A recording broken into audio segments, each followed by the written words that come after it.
Hi, everyone. Welcome to the CSPI podcast. I'm here today with Seth Stephens-Davidowitz. He's the author of two books, Everybody Lies and Don't Trust Your Gut, which is the one that was recently released. Seth, how are you doing today? Good. How are you, Richard? I'm doing great. So can you tell us a little bit about your background, who you are, where you come from, and how you got to where you are today? So I've taken a very winding path to my current life, largely trusting my gut, which is kind of ironic, given the title of my new book. But where I'm from New Jersey, suburbs, New York City, pretty standard 1990s upbringing. And I studied philosophy in college, and then I switched to economics PhD largely because I really liked the book Freakonomics, and I thought this is like really, really cool. And then I got to my economics PhD program, and I was a little bit lost because like I'm not really into standard economics. So inflation, interest rates, like when people start talking about these things, I just start zoning out. Yeah, like my girlfriend's been like, we've been together almost 2 years, and she said, Seth, we've been together almost 2 years. I thought I was getting a PhD in economics. There's so much interesting stuff going on in the economy. Like we're living one of the most interesting periods in the economic history, and you've taught me zero things about the economy. You never bring it up. No opinions, no insights, no nothing. So I was basically a PhD in economics and I mean, you can see that in reading my books. Like they really don't touch much on the economy. And so I was doing a PhD in economics without much interest in economics. And I was really saved I found out this tool, Google Trends, which now, when I started talking about Google Trends, nobody had heard of it. You go to a talk, you'd be like, Google Trends, like, what's that? But so I started this in 2011. And I'm just like, oh my God, this is the coolest tool I've ever seen. In part because when you're trained in economics, you learn that a lot of the traditional data sets are way worse than we were told. You got to learn how the sausage is made. And you're just like, well, okay, that's a lot worse than I thought it was. So when people start pointing these obvious limitations of Google Trends, I'm like, yeah, there are obvious limitations. There are also obvious limitations to the general social survey and any other data set you could imagine. So I was like, this is going to change everything. And so I wrote this paper on, and my original thought, I guess insight, though I'm not the only one who had this, but it's still pretty big insight at that time, was that Google would deal with social desirability bias. So that's where people are really honest. So if you ask people in a survey these questions, are you racist? Are you gay? What type of porn do you watch? People aren't going to answer those questions honestly, but they're going to be much more honest on Google and other sources, modern sources of data. So my first study was just racism in the United States. I was shocked by the degree of which explicit racism that still exists in the United States, measured by things that I think we all would agree are racist. Things like people searching N-word jokes. Yeah. Actually, it's funny when I read that because I grew up, I think, at the same time as you. How old are you? 39. Okay, so I'm just a few years younger than you. Yeah. So I grew up around the same time, and I grew up in a working class suburb of South Side of Chicago, and I wasn't surprised by that. Yeah. Like, people use the N-word and make jokes like that. Like that was just not surprising to me at all. So I just found it sort of sociologically interesting that surprised me so much. I've been hammered. So I write these op-eds for the New York Times, pretty occasionally, and I've been hammered sometimes by being like an idiot for not knowing something. And that's kind of my point, is that none of us know exactly how the world works. So we all have our biases based on where we come from. So exactly, I was surprised. Some of the surprises probably do have to do with a sheltered upbringing, but also just a different upbringing. I was surprised recently. I talked about in Don't Trust Your Gut, when this paper Capitalist 21st Century, where they said typical rich American is the owner of a regional business such as a beverage distributor or auto dealer. And I said that shocked me. And everyone's like, how do you not know that? You're an idiot. And like, New York, again, it's always Harvard PhD is an idiot, doesn't know this. And I'm like, that's exactly my point. I grew up in New Jersey, Alpine, New Jersey. So they also started attacking me that you grew up rich because I grew up in Alpine, New Jersey, which is true. Alpine, New Jersey is one of the single richest zip codes in the United States, guilty as charged. my dad was a journalism professor. My mom was a writer. We lived in what we called the ghetto of Alpine, which was like middle class to upper middle class, but much more. But there were tons of rich people in my town because the richest zip code in the United States, and all the rich people in my town were like entertainers, rap stars, basketball players, actors. Eddie Murphy lived in my town for a while. Chris Rock now has moved So into it sounds Alpine. like the rich people were black in your area and the poor people were Jewish. Is that right?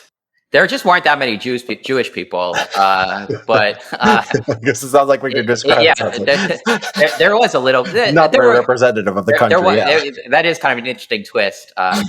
It was more that it was an interesting period because it was changing from old WASP money to young black money as I was growing up, which was a really fun transformation because, like, I think Ice-T moved to Alpine and he threw like this huge block party.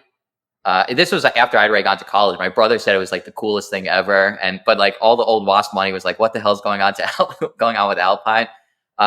But so everyone's hammering me. How do you not know this? And I'm like, I guarantee you that you have blind spots, and we all have blind spots, and data, helps correct some of our blind spots. And then the funny thing is, the people are attacking me, which I spent way too much time defending myself or getting worked up about this because, like, whatever, the internet's the internet. You just gotta, develop thicker skin than I tend to have. But I'm like going deep into these people attacking me, and they're like, and he's a rich kid because my dad has a Wikipedia page as a journalism professor. And I'm like, you think I don't know about what makes people money in the United States? I guarantee you a journalism professor at NYU is not rich just because he has a Wikipedia page. I'm like, no, you need to learn the tax data and learn who's rich. So don't tell me that I'm the only one who doesn't know wealth in the United States. But then, so I wrote this Obama paper. I tried to get a job with it, and it was a bloodbath. I couldn't get an academic job. People just hated it. Some people loved the paper. Some people just hated the paper. It was considered like shocking because it's just like it was a weird paper for an economist. It had all this dirty language because I was describing nasty searches, and I was also making my point about Google searches, how powerful they are. And I had a chart like all the searches people make. I'm like, they make searches for porn and sex and Viagra, and that's just not the type of thing you see in an economics paper. So I got hammered on the job market, but I did get a job at Google, which was a great job. And then it turned into a book where I just wrote about everything. Then I'm like, okay, well, I'm not going to get an economics job anyway. So now I'm really going to dig deep into the sex and porn and all the other things that I really find interesting. And the book was Everybody Lies, and it did well. And then that led to consulting opportunities, a keynote speaker job, which is the best job that I've ever found, but it died during COVID. But it was for a while. There was a couple of years where I was making much of my living just flying to luxurious places and giving very short lectures, which I highly recommend if anybody can pull it off. But that's kind of died, and now I do again a lot of consulting. And then Don't Trust Your Gut is my new book where it's a self-help book. We can talk more about. I should probably let you talk. There's a lot. Sure. Oh no, sure. So yeah, I mean, I like the personal touch. I mean, you do get that from your books. I mean, there's a lot of I was thinking like this because of this, and I was growing up. I mean, I related to the part about you wanting to be like an athlete growing up and just realizing you didn't have it. I mean, my heart was I just reminded me of my own childhood. So I think we were similar in that way. And I was also obsessed with sports as a kid. I mean, I was into basketball. I love the sports data. I mean, the extent to which. So I mean, we could just go topic by topic, and we could start with sports, I guess, and get to the heavier stuff. The degree to which you have this twin methodology. This is your methodology, right? You need to for figuring out which sports have the most. The twin methodology is a famous.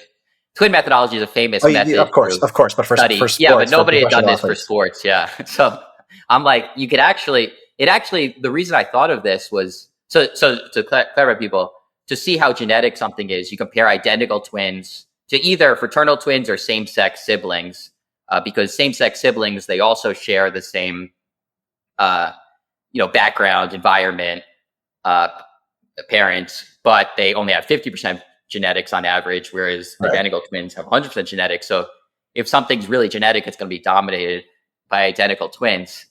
And this is something I kind of started noticing. Basketball, just before I even did this study, I'm like, basketball is so filled with identical twins. So I went to Stanford's undergrad, a huge Stanford basketball fan. We always suck for like 5 to 10 years. And then a new pair of 7-foot identical twins comes and saves our program. And then we're like making the Final Four, we're crushing it. So it was the Collins twins first, and then it was the Lopez twins. And if you actually look at the NBA, there have been 10 pairs of twins, probably all of them identical, at least 9 of them identical. There's conflicting information on one pair of twins. Which pair is that? I think it's Stephen and Joey Graham was the conflict. There was conflicting on them, and there was conflicting one on Carl and Thomas and Carl and Charles Thomas. Okay. But I reached out. Charles Thomas is now a coach, and I just found him on LinkedIn. I'm like, are you identical or fraternal twins? He told me they were identical. So I was able to do my investigative report to reconcile that conflicting information. But I think Joey and Stephen Graham, if you look at them, are probably identical as well. They seem pretty similar. They look pretty similar to me. But it's just, if you do the data, so then I built a model. You can actually build a model. Basically, you have normal distributions of basketball ability, environment, and random stuff. And then you kind of say, you just plug the model into, and you plug the model and see how could you get this many identical twins in basketball. And it's clear that basketball is just off the charts genetic. I think I say 0.75. I think it's even higher, more 0.8, 0.85, just insanely genetic, which makes sense because height is one of the most genetic traits we have, about 0.8. Well, one of the most remarkable, numbers from either of your books was like you started like 5'11" or 6 feet, and every inch doubles your chance. That's incredible. Yeah. Doubles your chance up to like 7 feet, where it becomes like a 1 in 5 chance or something. 1 in 7, That's incredible. It's interesting because Malcolm Gladwell in one of his books says that like basketball, you just need to be tall enough, and the best basketball player of all time is Michael Jordan. I guess about 6'6", 6'7". Jordan, the 99.99 percentile of during the 99.9 percentile. And the whole point is, he was the best basketball player of all time, but there are way more 6'6" people than 7'2" people. So it doesn't. So when you actually look at the entire height distribution, it doubles. Just about every. It's linear as far as we can go. Once you get to 7'1", 7'2", 7'3", it starts jumping you're around. like Manute Bol. How many people are as tall as Manute Bol in the world? Probably. Is he like the only one? Yeah. My guess is at some point it changes because 8 feet above, it's usually a thyroid disorder that's led to it, which probably would make you a worse athlete. But so there may be a point at which, like, I doubt, I doubt people over 7'8" or whatever have. Yeah. Well, did you hear about that guy who was supposedly from North Korea, who was supposedly like 7'11" or something, and just never left North Korea? And they got a picture of him at like Kim Jong-il's funeral. Did you ever see this story? No, I haven't. Okay, I might be remembering this incorrectly, but it was something like that. But yeah, he was in North Korea, so obviously never got to play against anyone else. Yeah.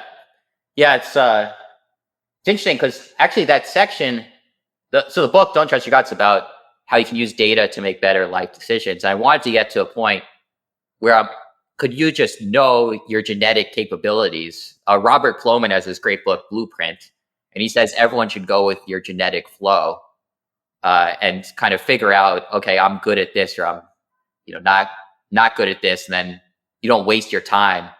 I talked to some companies. There's a company in Singapore that does it, but I was just so convinced that it was total bullshit. The data is just not there at this point. They're trying to tell you, they're trying to tell you, you can be a great violinist, and there's a huge market for this because parents just eat it up. So like they get a report, and you have A genetics for violin and C genetics for clarinet, but it's just such garbage. I think we could get to that point, but we're very far from that point. Now you could do it with basketball because actually genetics. That you can now predict someone's height better with their genes than with knowing their parents. And there have even been studies. So Sean Bradley, the 7'6" player, they done a study of his genome, and they're just like, he's just filled with all these tall person genes. That it's very obvious, just from his gene pool, that he would be enormous. So you could imagine someone 2-3 years old, like my for me, I had no chance. My dad was 5'8" on a good day, and my mom's about 5'4". So I mean, there was no way basketball was ever going to be in the cards. But if you have a dad who's 6'5" and a mom that's 6 foot, knowing whether you're going to be like 6'4", 6'2", or 6'9", would be really useful in deciding how much attention to pay to basketball, right? Yeah. So the most genetic is basketball, right? Football is pretty high up there, right? It's a little bit lower. Football, baseball is very interesting because baseball, there are tons of brothers, just an enormous number of pairs of brothers in baseball, but much fewer identical twins, certainly compared to basketball. If you do that, if you put that in my model, which I have on my website, and people can play around with, I might try to turn it into an academic paper at some point, but because I think it's really cool way to think about these issues is, so if you baseball, this domination of brothers and also father-son pairs and very small number of identical twins, I think there's a big nurture component to baseball. So if you're Vladimir Guerrero Jr., you're definitely getting genes, but you're also learning how to swing at a very young age and getting your form exactly right. So that could play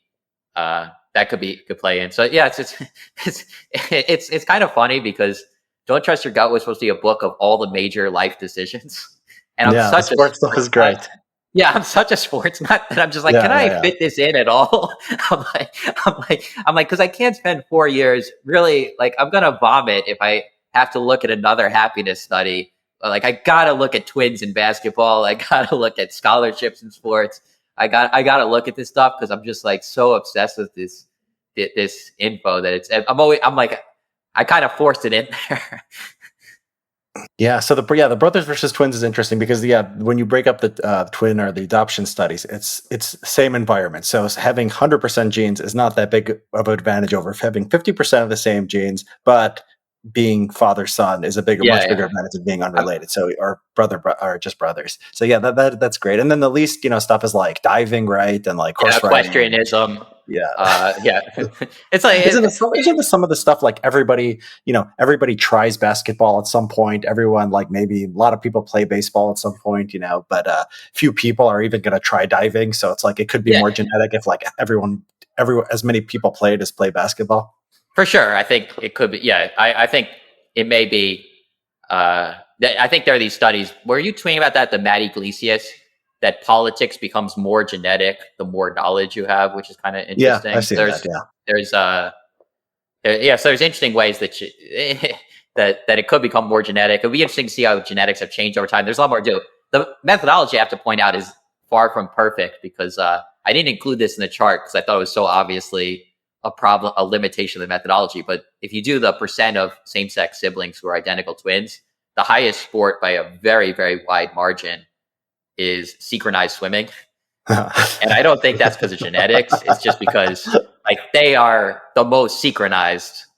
You can't be more synchronized than looking exactly the same. So you always have to think of. I was trying to do it for actors and actresses as well, and that comes as off the charts genetic. But I think that's because identical twins just are kind of useful in the acting world. Yeah. For a variety. Full House, the Olsen twins. Yeah, that makes sense. They come together. Although I think the Olsen twins are consider themselves fraternal. Oh, if I'm remembering correctly, Robert Plomin, in his book Blueprint, it's like a not funny book at all. It's very dryly written, very academic. And I hope I'm not misremembering this. Maybe from a different book. But at some point he says that he doesn't believe that the Olsen twins are genetic and are fraternal and wants to see the data. It was just made me laugh out loud because it came out of nowhere. As like, I'm like, where did this line come from? So Bob is great. Yeah, that's a good book. He was actually a previous guest on this podcast. I don't remember the Olsen. I read the book. I don't remember the Olsen. It might have been from a different book. I may be conflating a couple stories, but no, I could have just forgot. I forget things all the time. But one of them that surprised me was the weightlifting is actually low. Yeah, right? very low. The samples, I could have standard errors. So if you did the standard errors, weightlifting maybe could be as high as 10% of, or like I think about when I did the math, like 7% of the same-sex siblings could be identical twins because it's a little bit of a small sport. So it may be, if I had to bet my life, like I guess every time you do a study, you should be Bayesian. So you should start with how you think the world works, and you should adjust a little bit. So weightlifting would have been high, and the fact that there are 0 twins pushes me a little bit lower. But it doesn't I'm not ready to say that weightlifting is as low as equestrian and diving, because it could just be sampling Well, error. weightlifting is an insane sport when it comes to just like dedication and lifestyle and training. And it could be, the strength is, highly genetic.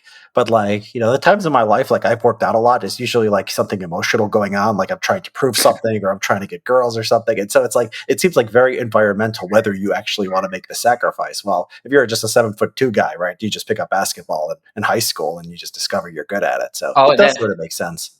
I didn't even say steroids is probably huge in weightlifting. So that may, whatever genetics there are, that may be swamped by just who took steroids and who didn't take steroids. So yeah, and maybe identical twins have more of a propensity, but it just adds more error. It just adds more uncertainty to the whole thing. So the sports stuff is fascinating. The sports stuff you said you were interested in, but the first I think times I came across your work in the media, it was for the sports stuff. So did that stuff get the most attention, or was it just that? No. It's sports stuff always gets pretty low attention. Sex gets a lot of attention. Who's rich gets a lot of attention. You had a New York Times op-ed on basketball players and which class they came from. Remember? Zip code. That got some attention, not as much as the by far the most viral article I've ever had was I did a sex column in the New York Times, and that just I kind of worded it away where it's a filthy article, but I made it seem very like I kind of have this skill of making things that are really filthy respectable to a New York Times audience. So I think that was a good mix. Yeah, I think the sex data was also fascinating. The dating advice I think was interesting. I think a few places I think I love the book and I think there's so much of it that's just gold. But sometimes I think you get a little bit ahead of the data. So when it was when you talked about what makes for a lasting relationship. And then one of the things is like, something is like race and looks, which people look for, don't actually matter for your relationship to happiness. But, you're smart enough to know there's a selection effect there, right? I mean, once you're in a relationship, if my cutoff is like a 5 and, you're looking at 5 to 10 doesn't matter. It doesn't tell you what it means if you're with a 2 or a 1. So isn't there sometimes like, we have to be a little bit careful with jumping to conclusions with these things? No, definitely. But I think, I always try to be Bayesian in how I read every study. I try to be Bayesian, which is what would you have predicted before seeing the data? So before seeing the data, I might have said that looks and sharing things and being very similar to your partner would be, up there among the more predictive, of relationship happiness, even taking into account some selection effects. And, you're obviously not randomly assigned to a partner. And then after seeing the data, I'm going to say they're much less important than I would have thought, because I thought the study was really what was very compelling with, more than 11,000 couples. I talked to the lead author, Samantha Joel, and, went through the methodology. I'm like, okay, this seems certainly compared to other studies I'm seeing it's way better. So I'm going to adjust my, opinions of the world. Writing a book. I get it. It's if you ever do it. Oh, you wrote a book. Yeah. Sure. I wrote a book. Exactly. You wrote a book and it was like 800 pages, right? It was different than yours. I mean, what you were doing, you were writing. Yeah, yours was. I don't know how long yours because I listened to them on audiobook, but it was 6 hours, which is not a long audiobook. And mine, I think, if it was an audiobook, would be much longer. So I get your writing for a popular audience, and you can. I could have every caveat and every potential objection to every. You can't. You're kind of trying to find the sweet spot of trying to give advice that I fully believe that the data justifies less of an emphasis on looks and height and occupation and similarity to oneself than most people are giving to dating, and more of an emphasis on psychological traits. And the final thing I talk about in that chapter is that predicting changes in happiness is basically impossible in the data. So if you say I'm happy in a relationship now, you're more likely to be happy in 2 years. But if you say, and if you're unhappy, say I'm unhappy, you're more likely to be unhappy in 2 years.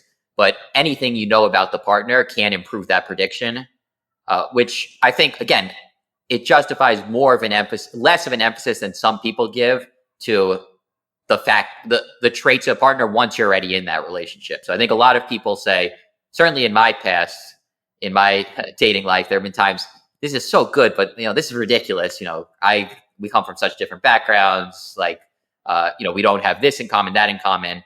And I think moving away from that mindset is justified based on the data. So I try to write things that I think are legitimately justified in the data. Do I not present as enough caveats? Do I sometimes go too far? Yeah, I'll take that hit. I'm not gonna deny that. You need to. I mean, you're writing for a popular audience. There's just it's just different than academia. Yeah. I talk about. I get it. Speaking of the relationships and how they last, I know you're from the books. And we're going to jump around between both books because I've read both in like the last week, so I forget which is which. I just have all this stuff in my head. But you're obviously you've read Judith Rich Harris, The Nurture Assumption. Yeah. So one of the interesting things that I don't think many people remember from that book is if you look at identical twins are much more similar than people expect. But one thing they're not similar on, there was like no relationship if you compare their spouses. So if you have an identical twin, like a twin A and twin B, their spouses are no more similar than like anyone in the general population.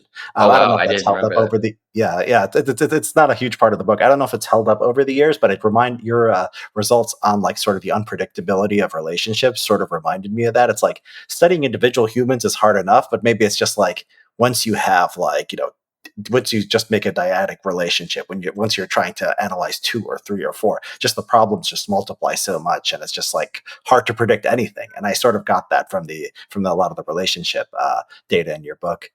I'd be surprised about that. I wonder if it has held up, because the other thing I talk about in the book is the data from dating sites where people are incredibly predictable and are looking for all these traits, including similarity to oneself. That I think there's this study that's very well done that offers convincing evidence that people are 11.3% more likely to match with someone who shares their initials on online dating, which is just so ridiculous. And they control for everything you could think to control for, and it still seems like people are more likely to share initials, and they're more likely to match with someone who went to the exact same college as they did. So someone who went to UCLA instead of UC Berkeley, or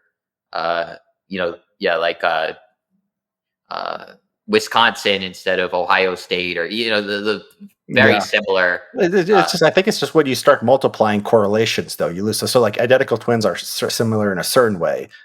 Partners might be similar to their own partner. Right? So you're saying like it's you're multiplying them by each other, so it gets exactly. You're multiplying each correlation. You're losing something, and then when you get to the relation, right, you're 2 times. So when you get to the relationship, maybe it's hard to detect anything. It is very interesting. I'll have to reread. I got to reread those Harry. She wrote another book on No Two Alike or something that also is very interesting. Yeah, I think that one is. I think the Raj Shetty stuff. I think, it was. I remember thinking it was interesting at the time, but I remember thinking it's plausible, but there really wasn't good methodology to test, a lot of what she was saying. She was saying it was, relation, it was, it was the social circle. It wasn't, parenting. But then I thought the evidence was sort of like, okay, but I wanted to. It wasn't as, I think, solid as the nurture assumption itself. Tearing down sort of parenting is mattering that much and building up genetics, but just the unshared environment. I thought it was still open. Although your book and Raj Shetty's work, I think, did illuminate a little bit on that. Okay, I'll give you one. Well, I won't give you any more objections to like the use of data, except there was one that drove me a little bit crazy. So there was the estimation of the number of Americans who were homosexual.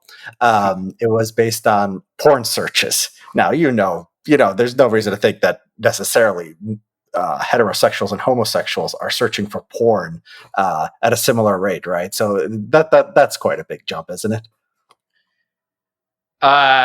Well, I think It's okay. I I just want to I preface by saying these are great books. I love 90% of them. So I'm just saying like one I or two think things that jumped out at me. I'll say a couple things on this. I think the first thing that was striking in the data was if you ask people, "Are you gay?" and particularly ask men, "Are you gay?" There's enormous variation in different parts of the United States. So many more men say they're gay in New York and California than Mississippi and Louisiana. Uh, Now there are a couple potential reasons for that. I think the most likely explanations are that men born gay in Mississippi move to California, and then I think the other most likely explanation is that men who are gay in Mississippi are in the closet. I would say those are two. There could be differences if sexuality is genetic. You would probably say sexuality is genetic. Then there could be, and some men gay men already moved to California. Maybe they have more gay kids. We don't know. Now, if you look at my read of the Facebook data, which I could only look at a sample of it, is that mobility only explains a small fraction of that. So I think already there's evidence that people are in the closet. And then if you look at gay porn searches as a percent of total searches, either in Pornhub or in Google searches, Pornhub broken down by gender, Google searches not, it is higher. There definitely is a positive, statistically significant relationship between support tolerance towards homosexuality and gay porn searches, but it's much less sharp than the relationship. Now, of course, again, getting to caveats, is it true that that maybe men in the closet are more likely to search for porn because they're not acting on their desires, which could push this in an interesting direction, push towards finding lower relation, exaggerating the extent of the closet. But there are other interesting things in that section. Given all that, again, if people think that I think that 5.0% of men are gay, and the data has proven that, that's taken my findings way too literally. I do think, based on that data, I'd be very surprised if it were as low as the surveys at the time have been saying, which is 2 or 3%. I know it's gone up, although not as much among men. The big rise has been among women saying they're gay. But if someone said it's 3%, the average in the United States is 3%, therefore 3% of men are gay, I'd say I don't believe it, not for a second, because I think there's clearly closeted gay men in Mississippi. If someone said 10% of men are gay, as the Kinsey study said, I also say I'd be surprised. I'd be surprised. Yeah, maybe we'll see that, because you could do your biases. Again, these things are not exactly equal, but I don't think there's a bias. I don't think gay men are like half as likely to look at porn in a way that would make it take 10% to 5%. I would be surprised if it weren't in the range of 4 to 6%, given that there's obviously massive complications how you define bisexual men, asexual men. There's a lot going on. I would be surprised if it wasn't, the number didn't end up in a range like that. Yeah. Have you seen? Did you see Eric Kaufman's recent report on this about the under 30 and the rise of it? So he's been talking, and a lot of people have been talking about the rise of LGBT members of society, particularly driven by very liberal people and very liberal women defining themselves as bisexual. Now, another thing that was striking in the data in Pornhub was the frequency with which women search for lesbian porn, which I didn't go. So I went from, 2% of men in Mississippi say they're gay, but 4% of porn searches are gay. That means a lot of these men in Mississippi are in the closet. I didn't go from 5% of women or whatever say they're heterosexual, but 30% of porn searches are for lesbian porn. Therefore, there are all these women in their closet. I could have gone there. I didn't go there, in part because there are lots of reasons, which I don't need to necessarily get into why I didn't go there. But I do suspect that a lot of what's happening is that women who had a lot of, who, let's say, watched lesbian porn are now, consider themselves heterosexual, are now defining themselves as bisexual, which I don't think is, I know you and some others have said that it's like a social contagion and kind of going beyond real attraction or something. But I'd be skeptical based on the porn data. I'd be skeptical that it's going beyond. Yeah, female sexuality is more. I mean, I think that's an old idea going back, very long time, that it's more spectral for women uh, than men. I believe that. I mean, I think it's, I think like people sort of want to. I think with these kind of studies, people sort of sometimes want to know like what's like the real, quote unquote, the real rate of homosexuality or bisexuality, but it's like there's no real rate because there's like nobody's raised in a vacuum, right? So all there is like, expression in this particular society. And so it's like, identity, behavior. I mean, something like height, you could talk about, okay, people who have normal development, normal nutrition, they're going to reach this natural height. But sexuality, I mean, it's too complex. It is a cultural phenomenon to a great extent. So yeah, I mean, whether it's like people identifying as their true selves or like being like a more social contagion. I think these are sort of, it's hard to separate these. I think there's just, it's just we're pulling, where it's like a spectrum of acceptance to like tolerance to celebration, and like we're moving towards celebration, so we're just moving more people in that direction. I think that's sort of like a reasonable way to look at it. I don't think Eric thinks this either. Yeah, I'm pretty sure he does it from the report. He doesn't think it's just like completely made up. It's just people who have no same-sex attraction at all, just saying that they're bisexual to be cool. Like he wouldn't say that. So yeah, we're sort of. I think we think about these things actually, probably pretty similarly. Yeah, for sure. Yeah, it's if I could rewrite Everybody Lies, I would have been like, I would have made a prediction. Don't be surprised if with changing norms, you see an enormous percent of women defining. Right. Then everyone would say Seth's a genius. Yeah, you could have forecasted. It's interesting. It's so hard when you're writing something to say something that's kind of beyond what's accepted. I think a great data scientist does do that sometimes. I wrote this analysis that's in Everybody Lies, where I analyzed Stormfront data. And I wrote this analysis. So Stormfront's the biggest kind of hate site in the United States, most popular hate site in the United States. Is it still big? When you wrote that, I have the feeling that it's dropped off. I don't hear about it as much. I haven't followed up. I could look, we could just look on Google Trends. That's probably the way to see it. I remember people used to talk about Stormfront a lot. It just has gone sort of fallen by the wayside.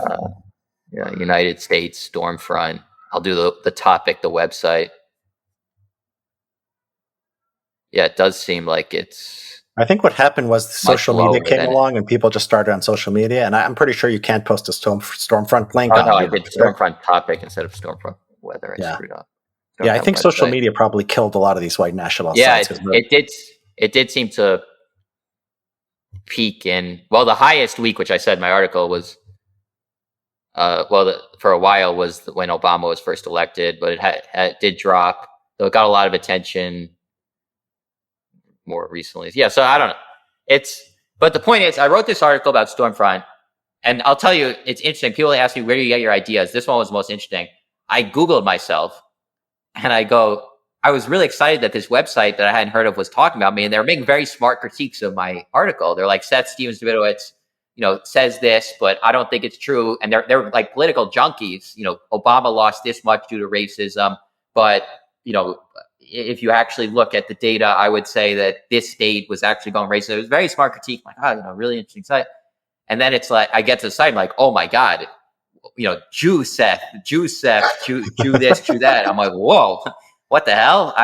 This isn't what I thought it was. And then I decided I'm going to study this site. And so I wrote that at the time, the most popular hate site in the United States was predominantly focused on Jewish people and was dominated by political junkies and people who I considered intelligent members of society and very well-read members of society. They could debate politics and Nietzsche and evolution. And I'm like, oh, that's very interesting. So I wrote this article in the New York Times, and my dad goes to my mom. I didn't know. He told me a few years later that my dad had told my mom that Seth has gone completely insane. That Seth is basically down in a rabbit hole. He's taken this internet thing way too far, and now thinks there are these anti-Semites in the United States. And we grew up in a sheltered environment where the suburbs of New York City, where anti-Semitism was just not a thing any of us dealt with or really thought of much of. And then when the Charlottesville protests happened, and there were these neo-Nazis with tiki torches saying these anti-Semitic things, my dad went to my mom and goes, "I guess Seth was a little onto something with this analysis." And I think about that all the time, because I really think these data sources are so revolutionary that you have to stick your neck out.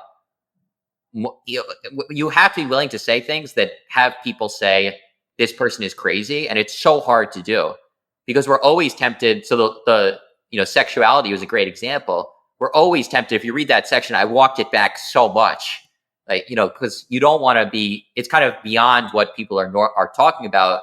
You filter things in through the way people think about the world, and I think this data is revolutionary enough that you can stick your neck out more and say there's this thing that nobody really knows about that may blow up in a few years. So I try to keep that in mind and go kind of. Do you think there's been a trend? So when you're telling me is, it sort of reminds me of like how. So there's been a trend in like the last 5-6 years to sort of censor a lot of these websites. So in like 2015, you could be an openly white nationalist and be on Twitter. Like David Duke could have a Twitter account. These other white nationalist websites were on Twitter, and that's really started to change after 2016. The Trump election, it picked up again after Charlottesville, where these people all just started getting banned. So you talk about sort of like discovering them, learning, and like bringing this stuff to the surface. Do you think we maybe have done, maybe there's some cost to sort of pushing this stuff underground and sort of banishing it from the public square now that so much of what we do is on social media? It's probably above my pay grade. It's a complicated question. Yeah, there's a lot there. I haven't thought too much about it.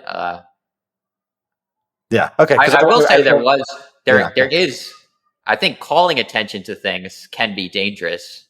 I guess this is kind of a cousin of the Streisand effect. I was once analyzing Google search data when everybody was attacking Bannon for being anti-Semitic, and I think he was connected to Stormfront or something, and you see the Google searches. There are all these people searching Steve Bannon, and then there's a rise to search Steve Bannon. There are rise searches for Stormfront, and then there's a rise of searches for "Are Jews evil?"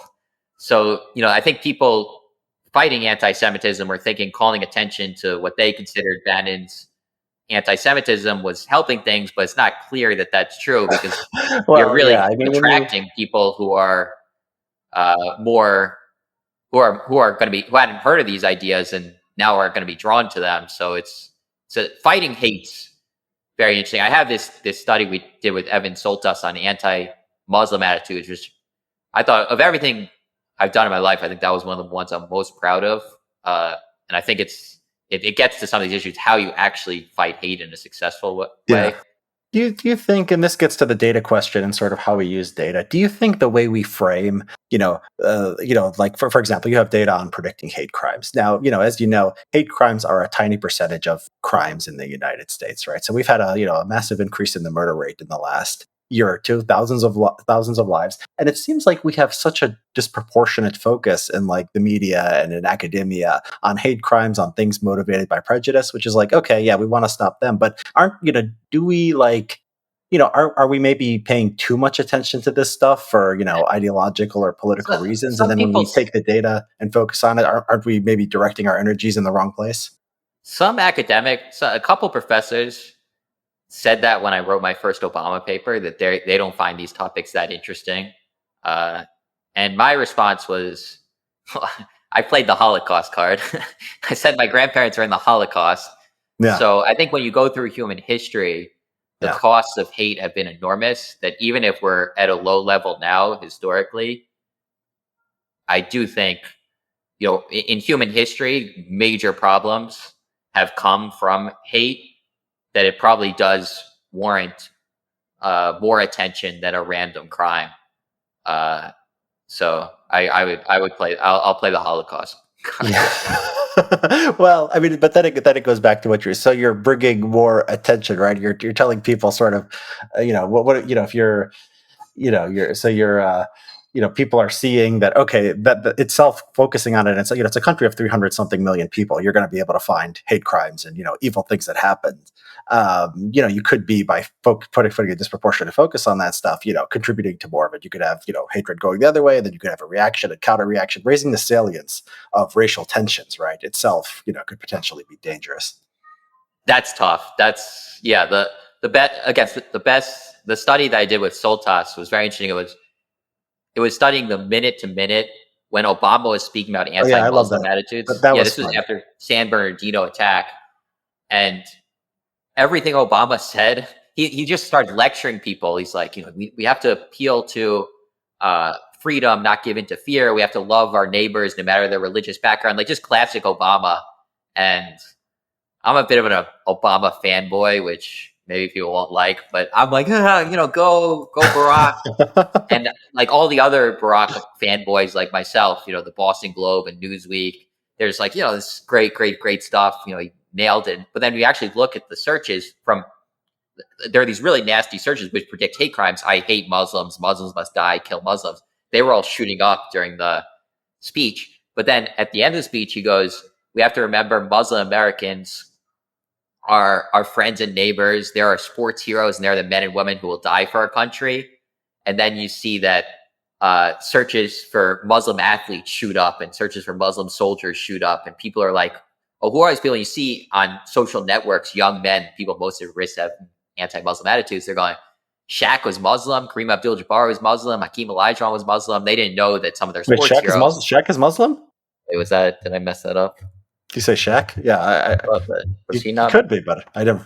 Let's see, Shaq Muslim. Let's see who has a faster internet connection. Yeah, I messed that up. Shaquille O'Neal.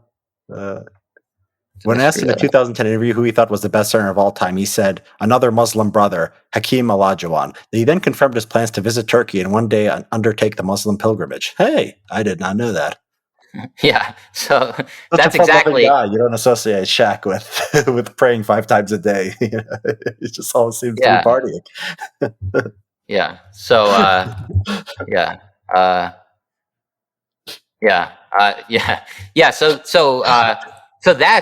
So basically, lecturing people to love Muslims is way less effective to a young man than saying Shaq is Muslim. It was my conclusion to that, which I think is, after you say it, pretty obvious.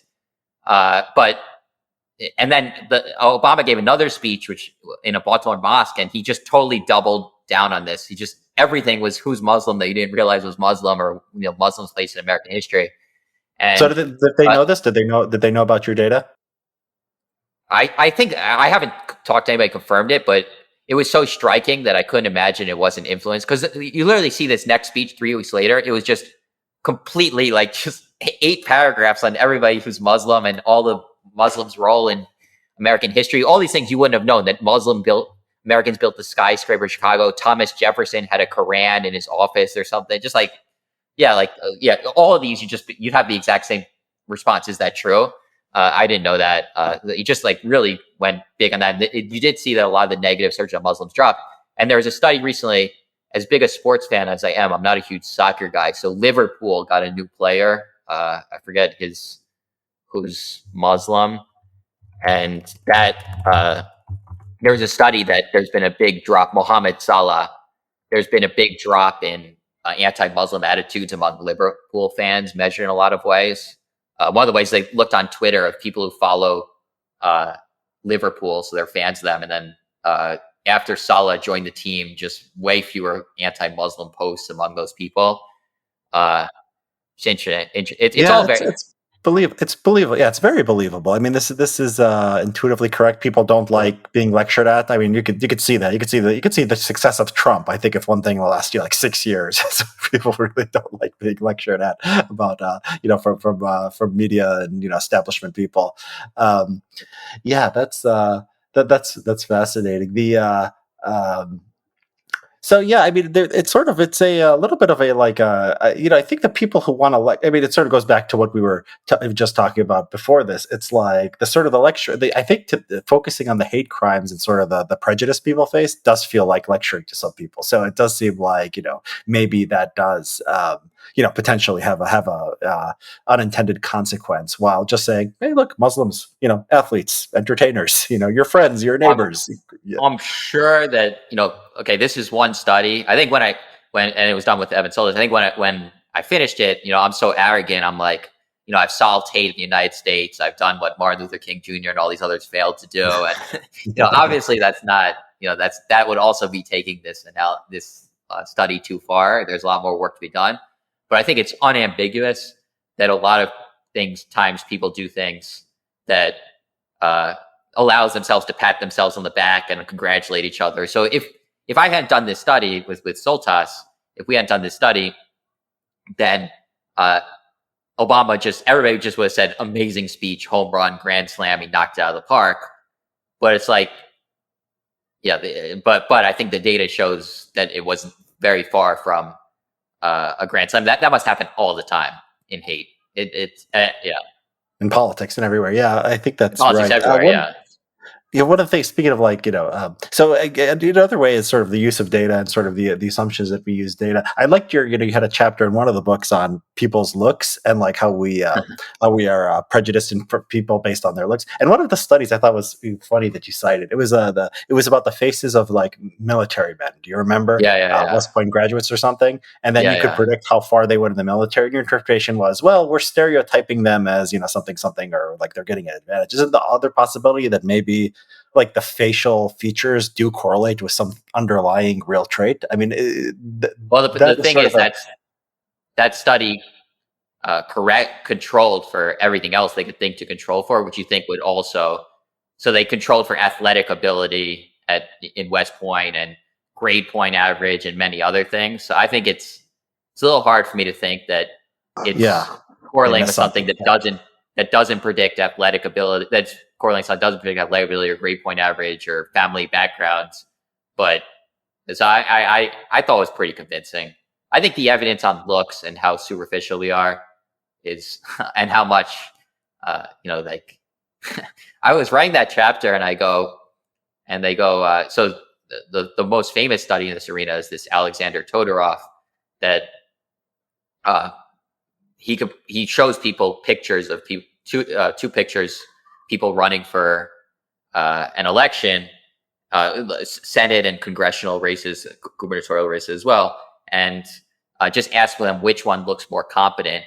And 70% of elections are won by the candidate that people say is judged more competent. And again, try to control for everything else that still pretty much holds. And so I was working that book during the Democratic primary, 2020 Democratic primary, and everyone's like, well, who's going to win the primary?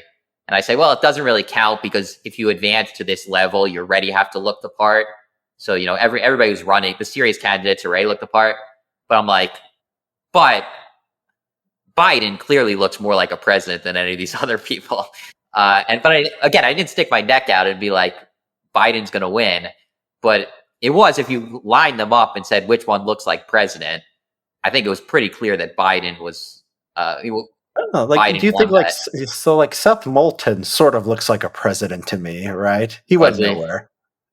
Yeah, I think of the serious candidate. Obviously, there's why didn't he ever get attraction? Because he was a congressman, and he does look like you might have imagined he would have done a little bit better. You look at someone like Amy Klobuchar. There's the sex differences, and so I don't know, like Amy Klobuchar doesn't really. Well, it's 70%, so it's not 100%. Obvious. I mean, just look at the height of politicians. Yeah, but that's not predicting anything. For in areas of life, probably this doesn't work for politics, because we as a species, one thing we evolved better to do than anything else is read people's faces. So a human can recognize human faces better than any machine. It's a thing machines can't match us on.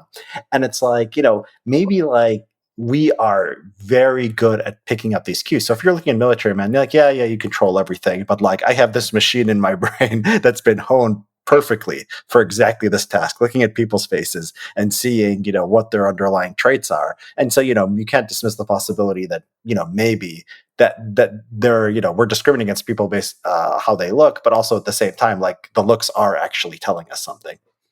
Well, it's also telling us, it may be if everybody's discriminatory, then it might be wise to be discriminatory in this way. So a lot of people in 2020 Democratic primary just wanted to find someone electable. So if they say this guy looks most like the president, then the general election voters are going to also think he looks more like the president and vote for him, then that would be maybe wise. I think Peter Thiel said something like this. Maybe we should think more about, he always tries to say these, go against conventional wisdom. So he's interviewed in the New York Times. They said, Trump cares too much about what people look like.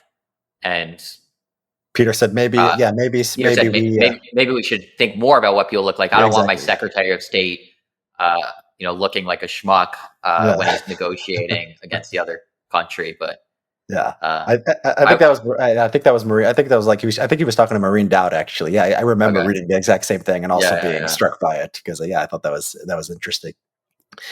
So yeah, I mean, there's a lot here. I mean, I was reading some kind of summary of a study of how do you pronounce that word? Physiognomy about the how I think that's and it was saying that like you can actually look at men and then just look at their faces and predict like how racist I don't always like these definitions of racism they have in political science, but whatever they were measuring, you could see that. And then so it's like this is a thing that used to be and it's like you could do this for how racist people are because like you could say racism is unquestionably bad, but like if you wanted to do that for like intelligence or criminality, it would probably be politically a lot harder. So I just wonder, I don't think we're at a place. I think the taboo on sort of genetic determinist stuff is so and lookism is just like so strong that I don't we just don't know what we don't know because I don't think there's much good research that can be done. But there's also a question if you start.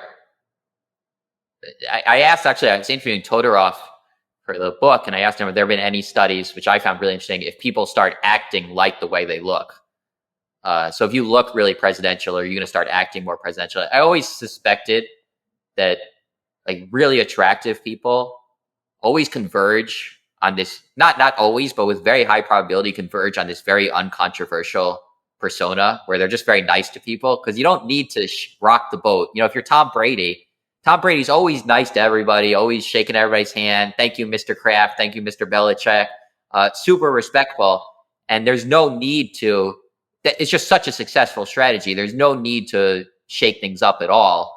And I've seen a lot of people in the 99th percentile of looks, so I feel like act in a very, a similar personality. I do wonder if there's a way in which a different personality is going to work better on different people's faces. Actually, another Judith Rich Harris thing I remember when she was talking about twin studies, and so one of the potential objections was people treat identical twins alike, so they become more alike. Yeah. And then she mentioned a study. I don't know how solid this is, but they found doppelgangers. They found like me. They would find somebody who looks like me but is in no way related, and apparently they didn't find any correlation in personality. So if that's true, it goes against what I've been just saying, but it is a way to. Todorov said there hasn't been a good study on this, but I think it would be interesting. Yeah, and that would go against people treating them different, and that would also go against the physiognomy as a real force. But I just like intuitively, like you look at some people, you look like a military man, that looks like a military. That guy's not going to be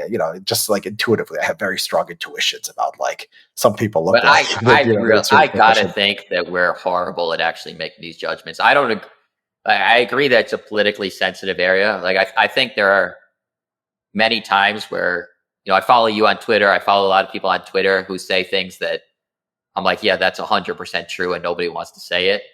I would be surprised. That one doesn't ring true to me. That one rings as we're just misled. That there's no reason to think that someone who looks like a general has any better ability to. I guess. Well, if other people are tricked.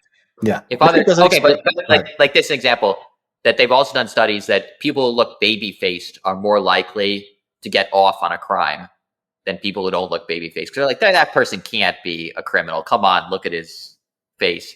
And that, there's just I would be shocked if there's some big correlation that we're picking up on that really people who are baby-faced are less likely to commit crimes. Well, the physiology. So if you give like people like testosterone injections, right, they will change, personality will change, and looks will change too. So there's a lot in your body that's, that's the mind and the body are not completely that separate. It's, the certain hormones, certain traits are going to be associated with both. And you'd think we'd be decent at picking that up. Like, you prefer, like, if you say, like, I don't know about like differences between generals, like who is a good general or who is not a general, but you take like generals as a class and then you compare them to literature professors or something.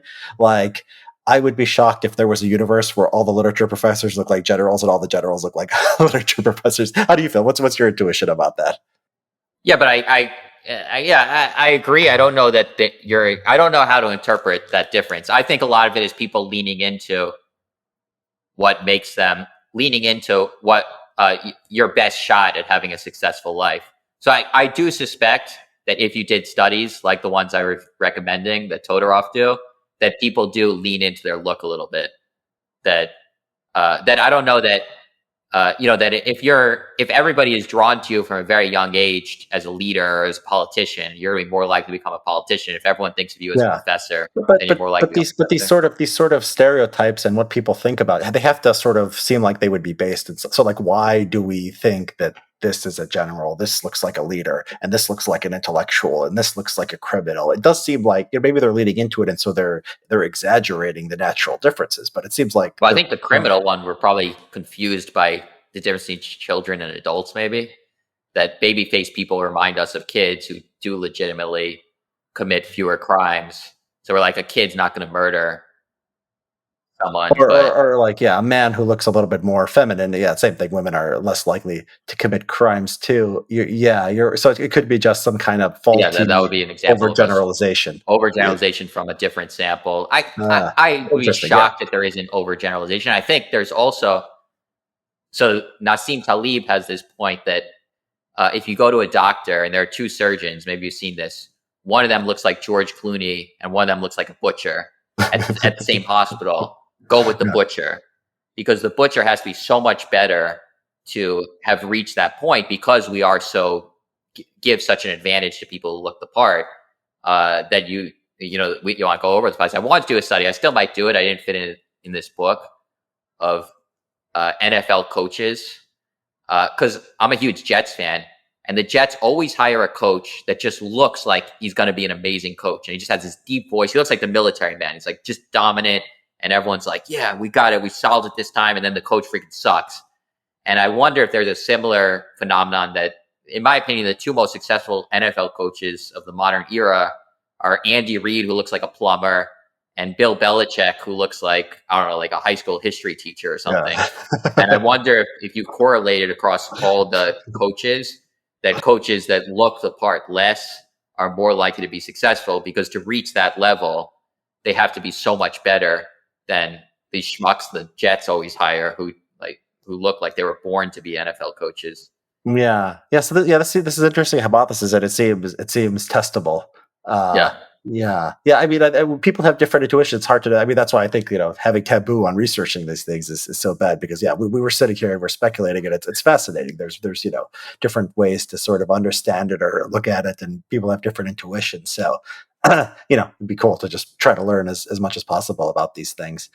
Um, the the one place in your, so most of your book, I think, was more of like, academic or theoretical interest for me. I think the one thing that I did, uh, sort of I took with me, and well, I've only read the books a few days ago, but changed my life a little bit in those few days, is the part on how to be happier. Okay. So can you just talk a little bit, just, I mean, set the scene about like the background, Yeah. what Yeah. this literature is, So and it's what it defined. it's interesting because a lot of the reviews of Don't Trust Your Gut, I pitch it as a self help book, and you're not the first one who has said interesting read, entertaining read, doesn't work as a self help book. Which is I would push back a little bit. I think that's maybe people taking it a little too far. That I wanted people to be Bayesian and just adjust a little more based on that. So if Well, you really think, I'm married. I'm married, so like the dating okay, part didn't yeah, apply. yeah, yeah, And yeah, then the other things, but I will. I mean, but the happiness part was that you could that I think does work as a self yeah. help. So I think the happiness section. So I decided I was going to write about happiness. The nice thing about Don't Trust Your Gut is book just kind of wrote itself. Because once you say I'm going to write a self-help book with data, you're just like, the chapters, you don't have to think very hard of what the chapters are going to be. You're going to have a chapter on dating and picking a spouse. You're going to have a chapter on parenting. You're going to have a chapter on, getting rich, I guess. You don't have to have a chapter on sports, but if you're me, you're going to have a chapter on sports. And you're definitely going to have a chapter, in this case, 2 chapters on happiness. And so I started reading happiness papers. And happiness papers, I hate to say this because I really respect a lot of the researchers. Most of them I just found so underwhelming. Even happiness studies that have become famous, where they kind of entered the zeitgeist. If they interviewed 200 undergrads and they asked them what made them happy, or they did some tiny lab experiment that seemed so unconvincing. So I was really demoralized. I'm like, this is just not my point. Is big data and how all these new data sets are really revolutionizing our understanding of happiness. Then I came across this project Nappiness by 2 economists, which isn't a coincidence because I think I'm a trained economist. I'm probably more drawn to those methodologies and natural experiments and large data sets and multivariate regression. The Nappiness project, George McCarran, Susanna Morato, where they're pinging people on their phone and they're asking them, who are you with, what are you doing, and how happy you are. And they built a data set of 3 million happiness points, tens of thousands of people. And they're doing all these things, these studies that I'm like, wow, that is just really convincing. So one of my favorite studies, not surprisingly, based on what a sports nut I am, was they offered what I think was unambiguous evidence that the average sports fan is getting screwed in sports. It's a British study, so they're studying soccer, and they're studying fans of teams, what happens to their mood during, before, and after a game. And it's this natural experiment where the team wins, team loses. And they found the average sports fan gains about 4 points when their team wins. And the average sports fan loses about 8 points when their team loses. And because it's soccer, they had this really neutral test. What happens when it's a draw? And on draw, you lose a few points on average. And I'm just like, wow, that is just completely convincing. It's really, in my opinion, a natural experiment, tracking people through their days. And another study they did on nature, I thought was completely compelling, where they compared the same people doing the same activity with the same people, but sometimes they're in nature and sometimes they're not in nature. And they found this huge mood boost when you're in nature, and particularly when you're near a body of water. And I think like you, most times I read a study, I'm just like, yeah, that's cute. I'd say, okay, so if I read 100 studies, and these are already selected studies where someone famous has tweeted them, or I found the title convincing, I say 95% of them I don't believe. And then among the other 5%, probably 90% of those, they'll just be making some subtle point that doesn't really have any impact on me. I'm like, okay, yeah, I believe that, but I don't really care. It's not going to change how I view the world in any fundamental way. But then this occasionally, the 1%ers, you get a study where now I take most of my trips to beaches, and I used to walk. I haven't, to be fair, moved out of Manhattan, which if I took the study really to the next level, I probably should move out of Brooklyn, New York City. I should move out of Brooklyn. But all my walks I used to take on this busy street, Fulton Street near me, and I thought I liked the energy. Now I always walk by the beautiful Brooklyn riverfront, much quieter, get this mood boost. If a study is convincing enough, I'm willing to make pretty big changes in my life. And I think the big takeaway from Nappiness, in my opinion, was the things that make people happy are pretty obvious.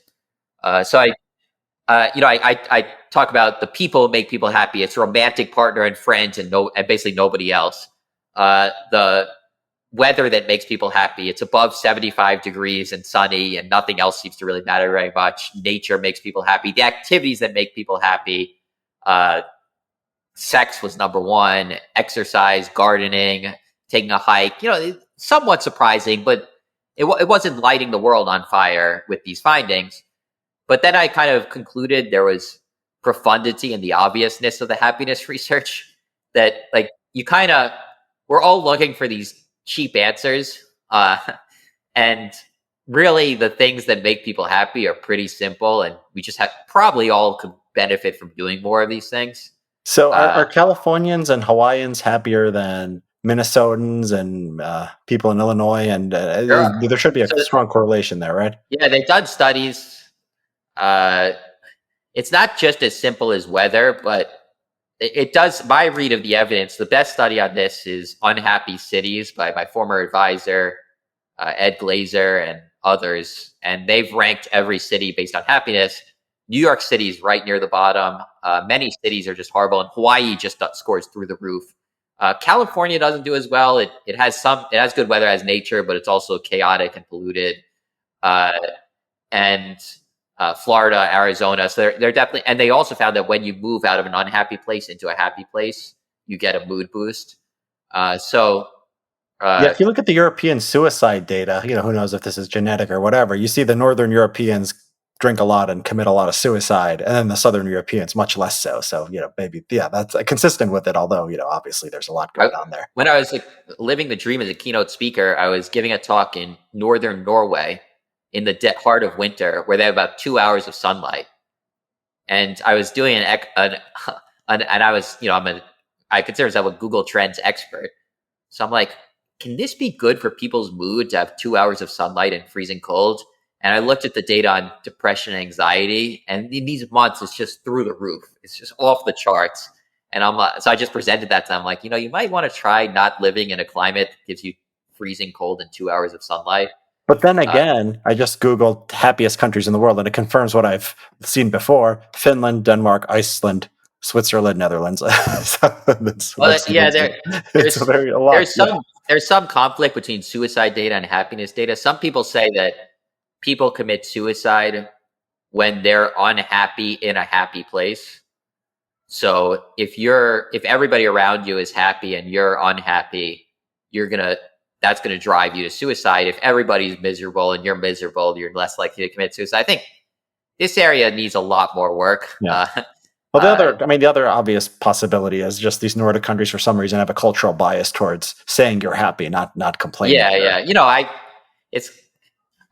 Everybody Lies was all about you can't trust what people tell you on surveys. And then I have these 2 chapters in Don't Trust Your Gut about people saying they're happy.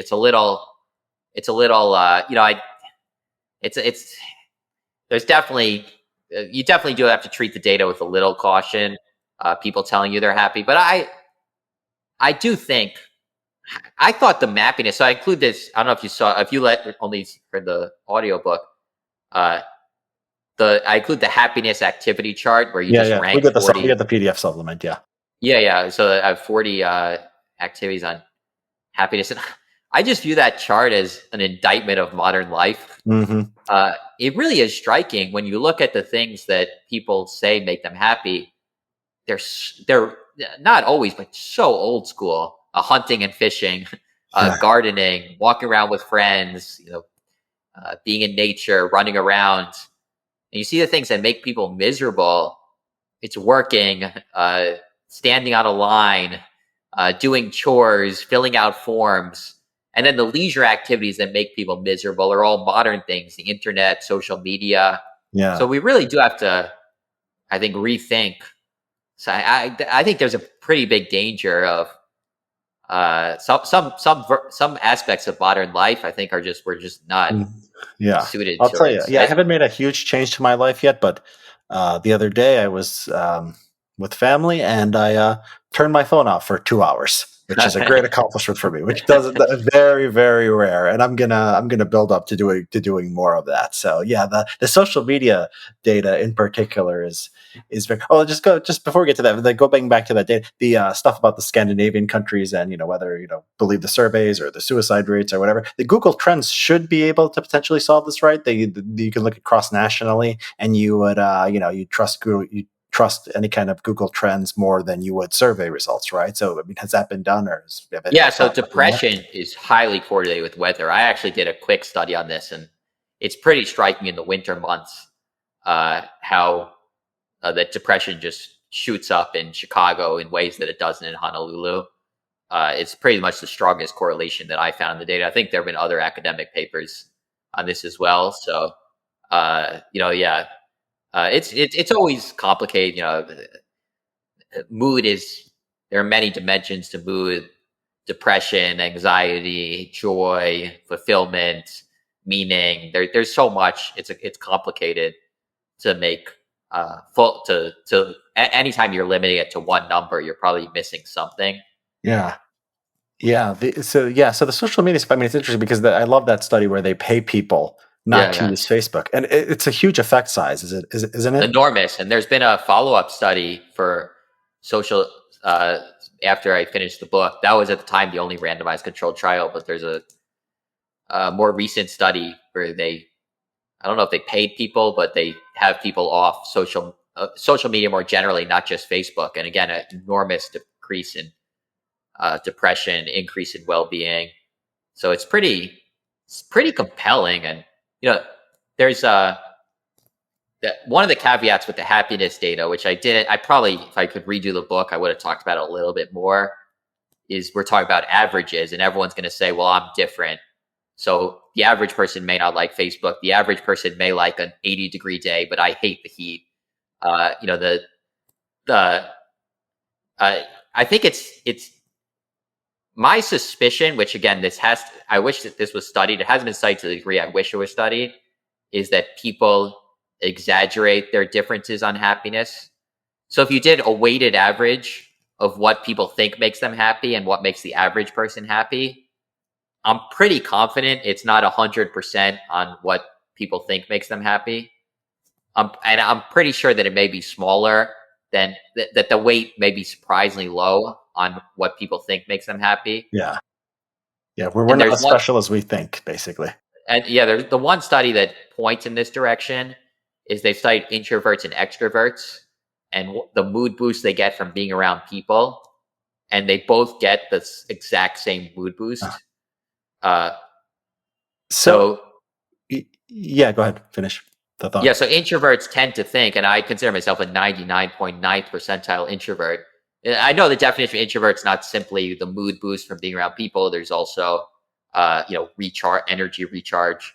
But I think introverts probably think on average that they're going to get less of a mood boost from being around other people, but the data seems to suggest that they get just as big a boost as anybody else. Yeah. Yeah.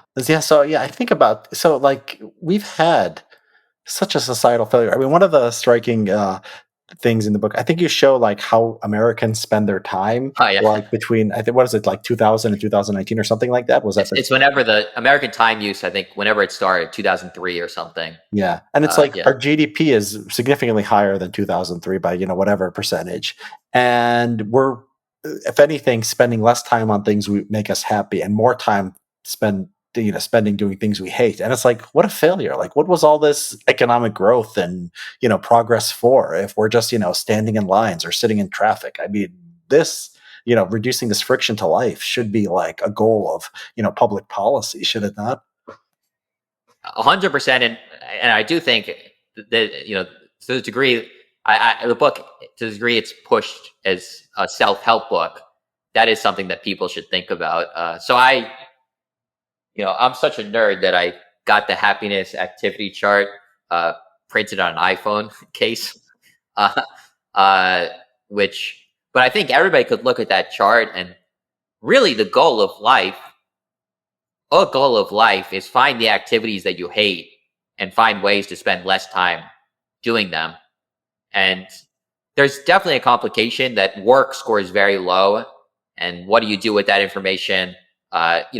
I think a lot of people are going to say they're different. I think you or I would think that exploring ideas and writing about them is a big part of what gives us joy. So that's a complication. But some of the other things in the chart, waiting in lines and doing chores, we all have to think, how can we minimize the amount of time we're doing those things that we hate? Yeah. Yeah, it's a good It's a good argument for like, open immigration. Like people say, oh, these poor immigrants, they come, you just want people to mow your lawn and watch your kids and clean your house. It's like, yes, that's what the happiness data says I should be spending my money on, right? Spending less time doing the things I hate.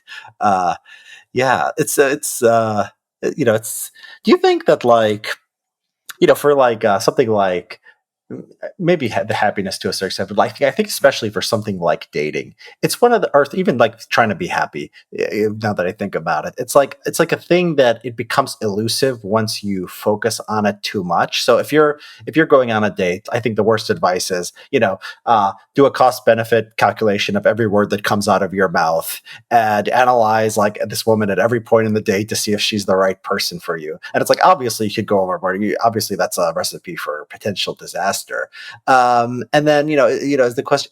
I think that people generally, from just my experience and just knowing people, is that they, especially in dating and personal relationship, they err too much on the side of sort of overanalyzing and overthinking rather than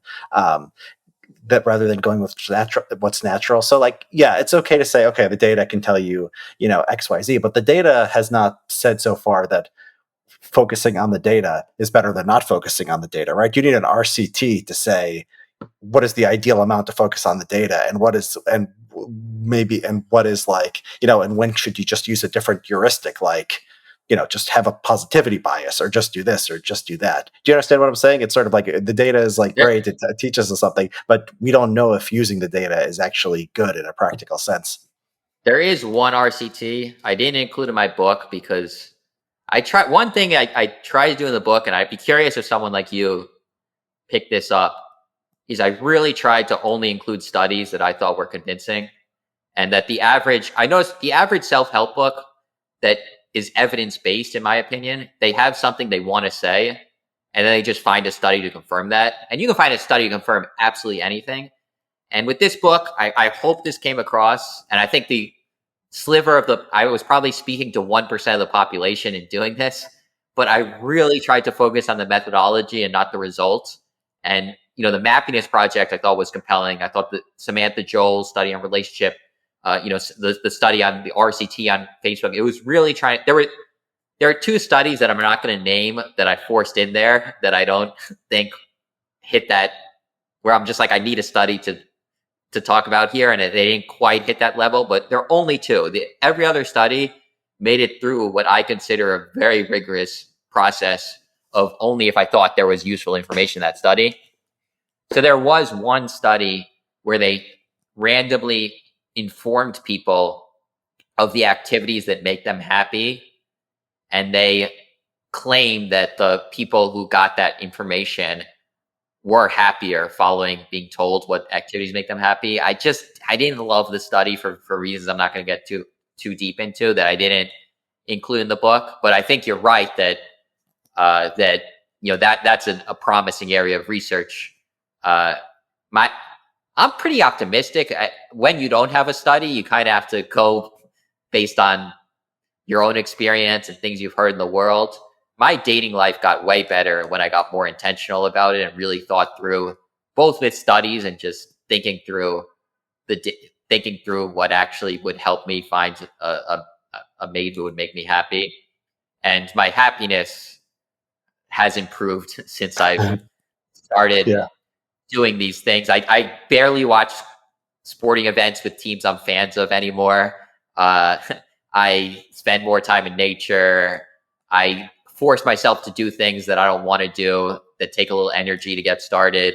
And I feel pretty confident that there's Yeah. value in knowing stuff. Yeah. So yeah, I've also tried to use data for dating stuff in particular and socializing and stuff. And my experience with data has been a little bit complicated. It's like it does help me see things that I otherwise wouldn't have seen. I think that like the advice, for example, on the OkCupid, I think one way you use the data is like, there's plenty of fish in the sea. You're playing a probabilistic game. Like, if 99% of women hate you, you hit on 200 women, you'll find a girlfriend or two. I think that's good. That's good advice. But I think at some point I learned that like, it's like I didn't have these instincts naturally, but it was like, I tried to better myself based on more evolutionary theory than actual data, but a little bit of data. And then at that point, it's like, okay, the ideal for a personal relationship, they get to a point where it sort of becomes natural, and you're doing a thing that's like consistent with you, with who you are, and then like consistent with like how you've learned to interact with the world. And I think that's like got to be the goal. You understand what I'm saying? It's like it can't just all be data. It's got to be like a very personalized sort of journey to get to a place where things just become natural. I don't disagree. Obviously, you can't just use data and become an attractive potential mate. Like, you have to open your mouth and say interesting things, and no data is going to teach you how to do that. They might give you some hints, but there are obviously a lot more to being someone who people find attractive than just using data. But I think there are a lot of hints in data. Some of them you might have come naturally to, but some of them, I didn't even kind of get too deep into this, but something like using your similarity, I think, would be a data-based strategy. So there's so much bias, similarity bias. I talk about the initials, 11.3% more likely to match with someone who shares your initials, someone who goes to the same school, someone who shares your race, your religious background. I think you'd be an idiot not to take advantage of this. So I learned this in my dating life, so I'm Jewish, but I'm not religious at all, and I kind of pride myself on not caring about the religious background of a potential mate, and put very little to no emphasis on the Judaism of a possible mate. And I kind of learned, as the data would have told me, that even if I don't care, I still should put more energy into the Jewish community because I'm getting this boost. So if I go to a non-Jewish event and I'm a 5, if I go to a Jewish event, I'm a 7, just based on the similarity bias. So I think something like that, these little hacks that you can pick up in the data, I think can be very useful. But I think if you try, you can't turn yourself into a robot. Then you'd be less attractive. So. I think that's what I'm trying to. That's where I sort of think it goes astray. But I think you're right. I think I agree with you on most of these things. Thinking of them as little hacks, and then otherwise being a normal person and trying to just relate to people. I think that's great. I think that makes sense. The sex data, it's so weird. Well, what do you make of this? What do you make of this, the popularity of incest? Because, again, evolutionary theory, it tells you it should not exist, or it should exist to a very limited extent. Freud, says it does exist. Before I read your book, I thought, Freud is a charlatan, evolutionary psychology is correct. But like some ridiculous percentage of porn searches, in your book were, Everybody Lies, were for incest. So how do you explain that? How do you understand that? And I mean, talk about Freud, it's women search for fathers, with father, daughter, and men search for mother, son. I don't know. It's weird. It was one of the most striking things in the data. Now some people would say that porn isn't actually showing a pure desire, that it kind of, because it's forbidden, there's something related to the forbidden that makes it more popular. This would also come up in the violent porn that is surprisingly popular among females, which I think I would not say is an actual fantasy, but is something. There's something about the forbidden leads me in that direction. It's probably above my pay grade to to make too much sense of this data, but. Yeah. I mean, the women and the desire, the searches for the violent stuff. I mean, so that's like sort of come into the mainstream. So you have like 50 Shades of Grey ended up being, the biggest book in the world. And so you go, okay, it's not just like some weird minority. So, there's obviously some appeal here to that reaches a wide, variety of women. So it makes sense. You could think of it. You could think of an evolutionary reason for it, I guess. I mean, a strong man would do strong things, and that sort of makes sense. The incest stuff, I'm just playing armchair evolutionary psychologist, and I'm just puzzled by it. I'm just puzzled by it. I mean, obviously, evolutionary psychology can go way too far in the sexual arena. Just think of the popularity of homosexuality, Yeah, yeah. which I know people have tried to explain that from an evolutionary perspective, but I think those efforts seem pretty hopeless. So, uh, clearly it's not just, clearly our brains aren't just giving us fantasies that maximize our chances of passing on our genes, healthy genes. It's clearly more complicated than that. Yeah, it's complicated and it's socially constructed to, a very like much stronger degree than I would have, thought before reading the book. And then the one about the men. I mean, this is just good evidence for. I mean, the men in India wanting to be, Yeah. just India, right? Just India wanting to be Pakistan a breastfed. little bit too. Yeah. Okay, somehow yeah, it's a shared culture. It's India and Pakistan. The men want to be breastfed by the right. Did you ever look into like what was there like a popular news story in India of like this happening, or like a movie or something that could have set this off? I'm trying. It's one of my big life regrets, and if this is one of your big life regrets, you've lived your life pretty well. Is that I haven't figured that one out because it is very interesting. People have told me a lot of theories. It may be related to cows somehow. I don't know. They Everyone's can't drink the got a cow milk. theory. Oh, that can they not drink the cow milk? Is I that don't it? know, but yeah, I don't know. It's very interesting. Certainly very. It just shows that it. That was one of my favorite examples in everyday lives, because everybody otherwise was saying a lot of the findings are confirming things that have kind of come into mainstream a little bit. As you said, 50 Shades of Grey has shown the violent desires and incest porn. Incest, Freud kind of brought that on the map, and racism, secret racism in the United States, or closet homosexuals. They're all kind of things that people suspected maybe, but here's proof for them. But then that one was just, this data could reveal something that's totally out of left field that nobody's talking about, which is pretty wild. Yeah, that is wild. And yeah, I mean, for some reason, I have a lot of Indian Twitter followers and listeners, and maybe they'll have some insight. So yeah, if you do, please let us know. Um, I want to ask one question about the Raj Shetty data. One of the findings was that kids, I love this design because they're looking at people who move over time and they're looking at siblings. I mean, it's just really, really smart design. And then, but one of the things you have is like, for example, what's one thing is good for the kids is having a lot of adults who are college graduates and stable families. And so do we know that is effective adult, like you frame it as like sort of adult role models or norms or something? Could it be peers? I mean, could it be like Judith Yeah, I O'Shea would think say? I'd agree. I went maybe a little too far in interpreting that, except that uh, I talked about those two studies he did, which I thought were more convincing, or he and his team did.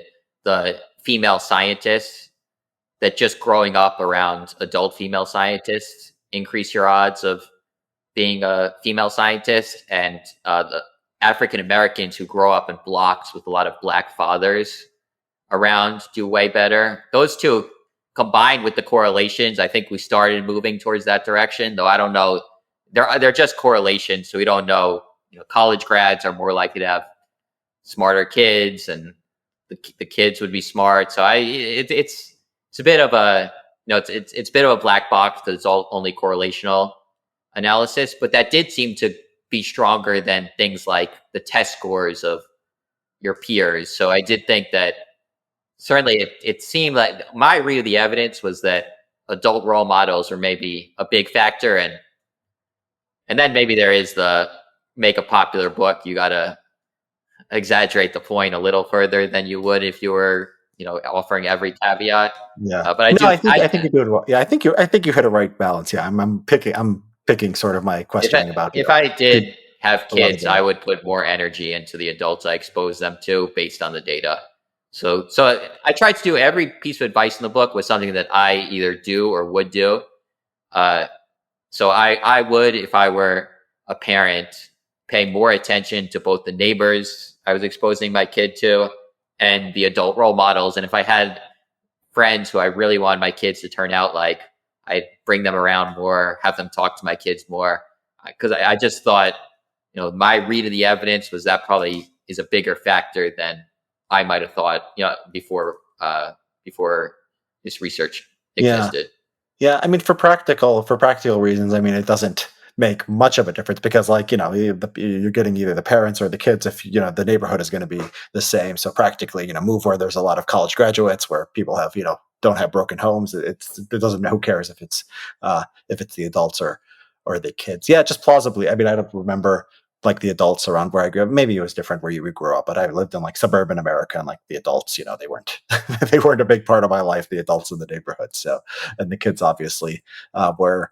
Um, I guess, yeah. One more. I guess I'll ask you one more question, and then I'll probably let you go.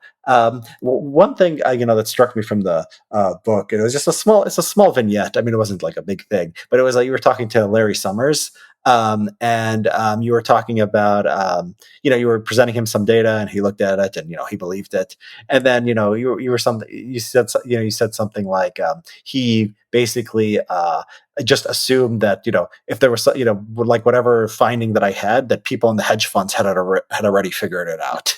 That's a little exaggeration. If I wrote that, I maybe. First of all, Larry Summers like kind of took me under his wing after I got rejected from the academic market. That story got told maybe a little bit wrong. That he was trying to kind of help me, and one of the things was possibly to that we could write a paper on using this data for finance, and that would be more well received than my paper on racism and Obama. So it's maybe a little over dramatized for narrative effect. That said, I did think that I thought that his respect for hedge fund people did strike me as noticeably kind of changing your prior of how the world works.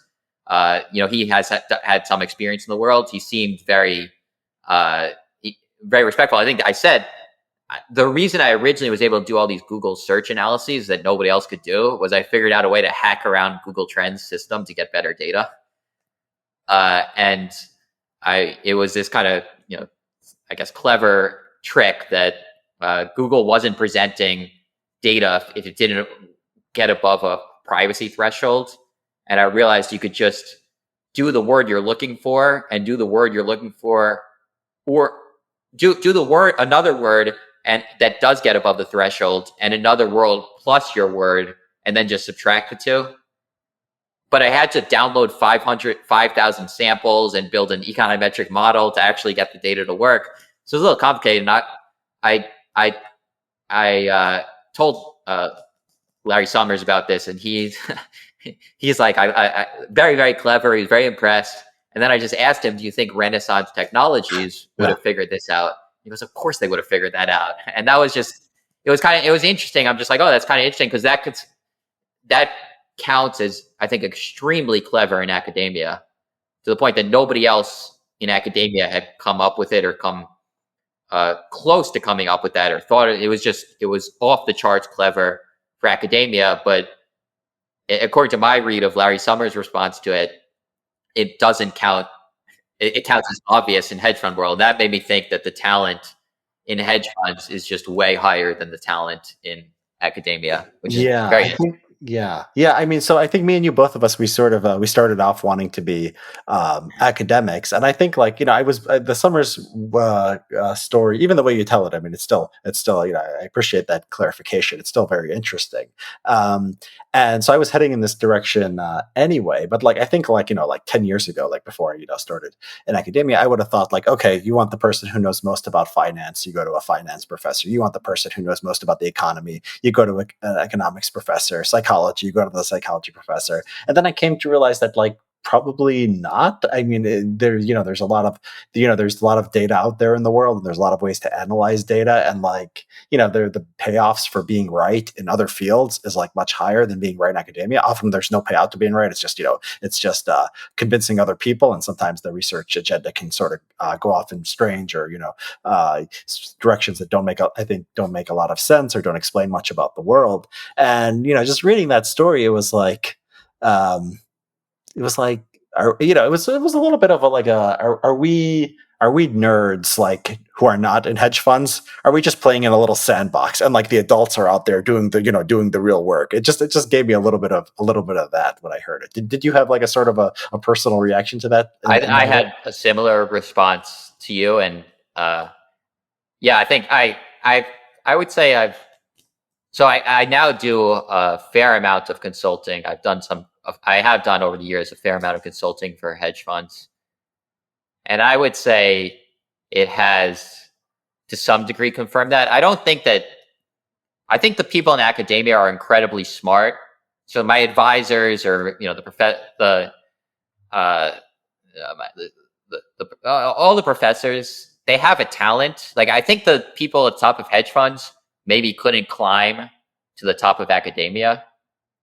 But I also think the people at academia wouldn't be as good at understanding like how to build a successful hedge fund. Or there are many there's a very different skill that's that's off the charts at the top of the business world, that it's not exactly the same as academia, but it does feel like there's something a little more real about it, that it's because there's kind of this need for practicality.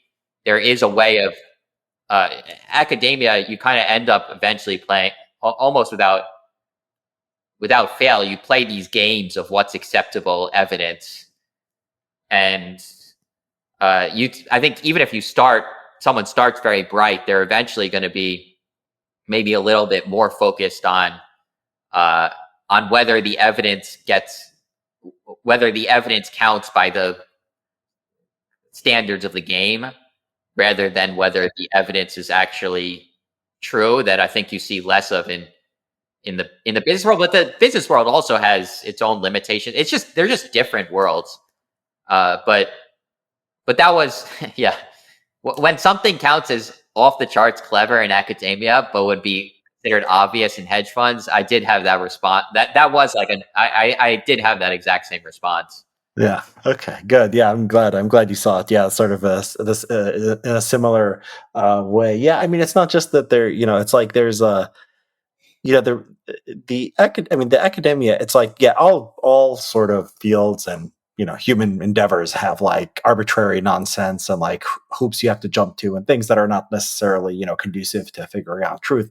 It's an incentive thing in academia. I remember like when I got to grad school, like one of the most common I present a paper and then one of the most common is like, oh, did you cite Smith, Green, and Johnson? And I'm like, no. And it's like, okay, well, go back and cite Smith, Green, and Johnson. And I'm like, okay, I did that. It didn't get me any closer to finding truth. It's like, it was just like little things like that. I saw you have to be smart to remember to cite Smith, Johnson, and put them in the right place and put it in grammatical sentences, yes, but you're optimized for doing something different than somebody who's running a business or running a hedge fund or whatever. So they're both great books. I recommend everyone. I don't want people to think that like because I picked like the three things that I thought the data didn't necessarily follow the conclusion that I didn't like the books, because I thought the books were great and I was just focusing on the things that I personally wanted to know and I wanted to follow up on. So I highly recommend them. I think they're very useful. And is there anything you're working on now that you want to talk about, Seth, or are you just focus on promoting this book? No, I don't know. I'm always doing a little bit of everything. So I don't know my next. Like, I don't know if I'm gonna write. I probably will write another book. I would have no idea what it's gonna be. So we'll have Okay. to Well, wait and great see. talking to you. All right. Thanks, Seth. Thanks for having me, Richard.